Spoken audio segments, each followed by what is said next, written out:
So I took my pelts off the board and I nailed quite a few of these.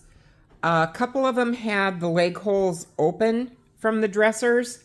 So this is what it looks like with those leg holes open. I didn't shut those like the ones I did before. It gives me a little different working area because when they're closed, I can stretch this a little bit longer, wider, but it is what it is. Now I have my center back marked and I've got my fall line marked again where it kind of turns from the back to the belly fur. You can see that transition spot. It's like right around here. And it goes a little bit from darker to lighter. Now I also closed up the area at the top by the head. I took the ears out and I took the eyes out up at the top and I closed that. And this actually, it looks pretty good. A lot of times I use this part of the pelt for a brim on a hat. I take my bottom right here would be the bottom of the brim.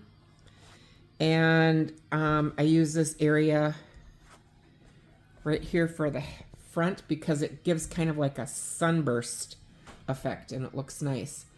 So whatever, I just decided to close it on this to give you an idea of what that looks like closed. And I think it does look nice. Now, what I do next is I block out this skin. And when I'm saying block it out, I take a square or a yardstick and I go across the bottom between the two legs and I draw a line across. You can see that.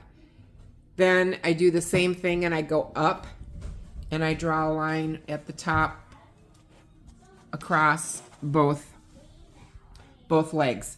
Now, when I've got that completed, then what I'd like to do is I like to take the center and I mark over as far as I can from the center to each side and see what works as far as making a square.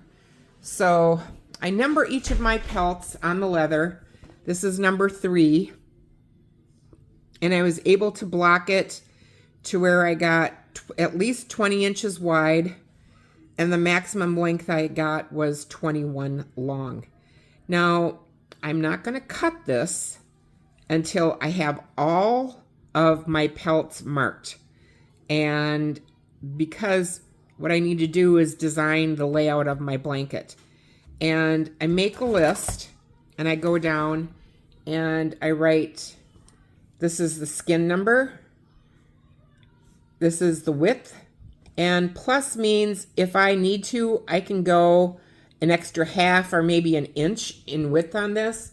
Because you see, here's my 20-inch mark right here. And if I wanted to, I could probably get another 3/4 of an inch out on this side. And I could probably get another 3/4 of an inch out on this side. The premium spot that I want to hit is right here. But if I needed to go a little bit wider, I could. So I just put a little plus mark there. The length is pretty much given. I can't really go much too longer in length, but that's what it is. And once I have these all figured out and I need to mark out the rest of them, then I kind of have a going idea of what I've got to use. And I trim my pelts after I've got them all figured out because I'm going to then lay them out and figure out which colors look the best in which rows. So on a blanket, what I like to do is there's 2 layouts that are pretty popular. One is where you just figure out you're going to make your blanket oblong, because that's usually what most beds are. And it's where it's 4 rows usually. It can be 3 rows depending on the size. My rows right here aren't real even. But what you're going to do is you want to have, so if each one of my skins was about 20 inches wide, so 20 times 4, 1, 2, 3, 4 rows is going to be 80 inches. All right. In length, if I have 21, my rows would be 1, 2, 3, 4. 21 times 4 is going to be 84. Now, that's pretty good. If I get longer in length, that's okay. If I get shorter in width, that's not necessarily the best. So we're going to have to figure out, after we've got all of these marked down with the width and the length, what we're going to be able to make. And at that point, that's when you come back and you can trim your skins. So what I'd like to do is, if I have to, I'll use like a 21-inch length on the last row. I'll use a 20-inch here. I'll use a 20-inch here. And and on the top is where I'd go short if I needed to. I'd use an 18-inch on the top. So it kind of grades from smallest to largest at the bottom. It gives a better visual. And in width, it's where you need to be consistent, especially if you're using this type of design. Otherwise, you're going to have to section in a piece on the side, and that doesn't look real great. So what I'm going to do is show you next another configuration that you can do, and I'll be right back. I'm going to show you another design option versus kind of like squared or a rectangle to one that's more like it's 8-sided, like a stop sign in a way. Now, what I did was I closed up the ears to the eyes, so I had as much length as possible up on the neck. And then I was able also come down to the rump. So from that point at the neck to the rump, I was able to get 28 inches total in length. Now I'm going with the same width that I had because that's just what it ended up being, which was 20 inches. But in laying this out, you've got 28 inches in length from the neck to that area on the rump that we chose, and 20 inches across in width. So on a 12 skin blanket, you'd end up with it at 74 wide, or long, excuse me, by 80 inches wide.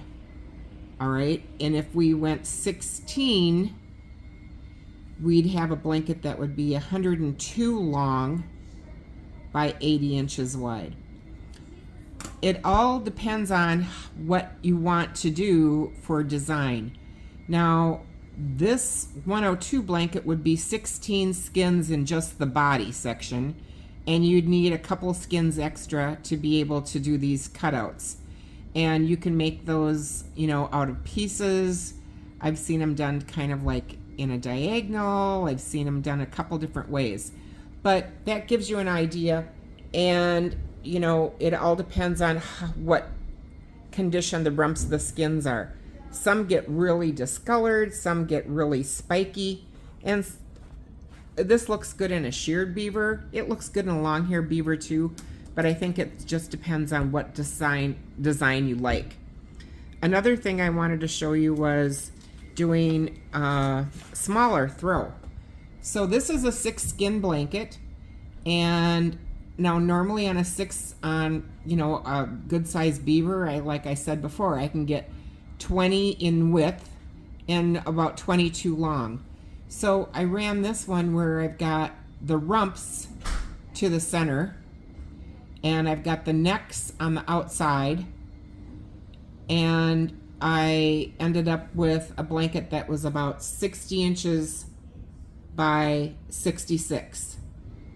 So it's kind of a nice size to use.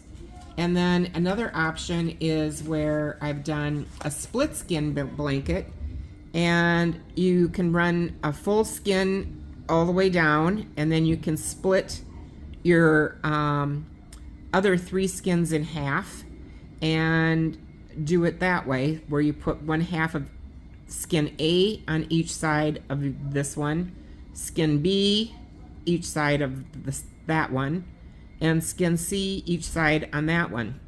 So, you know, there's a couple of different ways that you can do things. You could run the center row all going down, and you could run your outside rows going hair up on both sides, which kind of gives it, you know, a versatile look if you have it laying on a couch or something. So be creative, have fun, and see what works the best for you. Before I square my skins out or cut them, what I like to do is wet glaze. And wet glaze is where you take your wire brush and a spritz bottle of water, and you lightly mist your skin, and then what you do is you start at the neck and you run your brush all the way to the rump.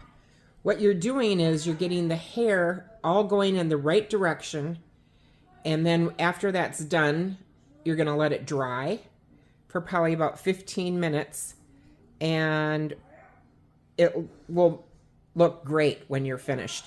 Now, the other thing that this lets you do is, say for instance, you missed a spot when you originally, you know, looked over your pelt. If there's a divot or a bald spot, it'll show up like a pucker, or it'll show up like a hole, and you'll be able to come back now after you've got this, you know, wet glazed, and see that, and fix it so that you don't have to do it after you've got your blanket all joined together. So we're going to finish combing this out, and you want to, you know, comb it firm. You want to get all the way down to the base, and I'm not pushing real hard on this because I don't have a free hand.